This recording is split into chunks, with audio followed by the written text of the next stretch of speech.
இன்னைக்கு விஜய் வந்து கட்சி ஆரம்பிச்சிருக்காரு. ஜனநாயக நாடு இந்தியா வந்து உலகத்திலேயே ஒரு மிகப்பெரிய ஜனநாயக நாடு இந்தியா. அதாவது மதர் ஆஃப் டெமோக்ரஸி என்று சொல்லக்கூடிய நாடு நம்மளுடைய பாரத நாடு. அதில் கட்சி ஆரம்பித்து பொதுமக்களுக்கு சேவை செய்வது யார் வேணாலும் வரலாம்.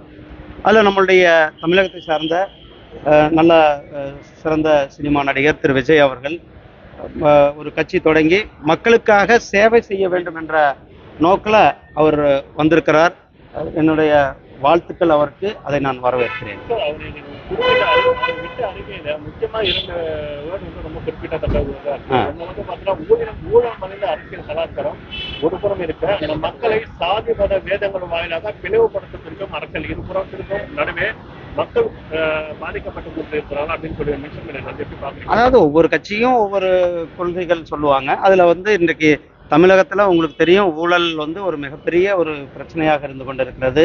திராவிட முன்னேற்ற கழகம் இன்றைக்கு ஊழலில் ஊறி போய் அரசாங்கமாக இருந்து கொண்டிருக்கிறது.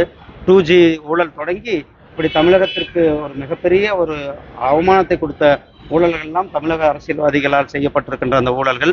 இந்த ஊழல்களுக்கு முற்றுப்புள்ளி வைக்க வேண்டும், நல்ல ஒரு குட் கவர்னன்ஸ் கொடுக்க வேண்டும் என்ற அந்த நோக்கத்தில் தான் நம்மளுடைய பிரதமர் திரு நரேந்திர மோடிஜி அவர்கள் சிறந்த ஒரு நிர்வாகத்தை கொடுத்து கொண்டிருக்கிறார். அதில் அவர் அதை சொல்லியிருப்பதும் வரவேற்கிறது. அதே மாதிரி முக்கியமா வந்து பாத்தீங்கன்னா சாதி மத வாயிலாக பிளவுபடுத்தப்படும். ஏன்னா வடநாட்டில் வந்து பாத்தீங்கன்னா இந்த மத அரசியல் வந்து ரொம்ப இருக்கு. ஸோ அதையும் குறிப்பிட்ட மத அரசியல் வந்து நீங்க ஒரு தவறாக நினைச்சுக்கிறீங்க. மத அரசியல் கிடையாது. அதாவது ராமர் கோயிலில் வச்சு மட்டுமே நீங்க மத அரசியல். கோவில் ஆனது வழிபாட்டு முறை, இந்து தர்மம். இந்த இந்து என்பது ஒரு தர்மம், அறவழியானது.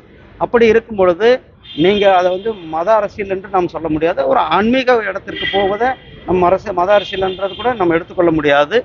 அவர் வந்து பாருங்க, நான் ஃபர்ஸ்டே சொன்னேன், ஒவ்வொருவர் கருத்துக்கும் ஒவ்வொரு அவர்கள் சில கொள்கைகள் வச்சுருக்கோம். அதனால அவர் ஜாதி மதம் எல்லாருமே சொல்றதுதான், ஜாதி மதம் இல்லாமல் வேறுபாடுகள் இல்லாமல் ஒரு இயக்கம் இருக்க வேண்டும். அது அவர் வரவேற்கத்தக்கது.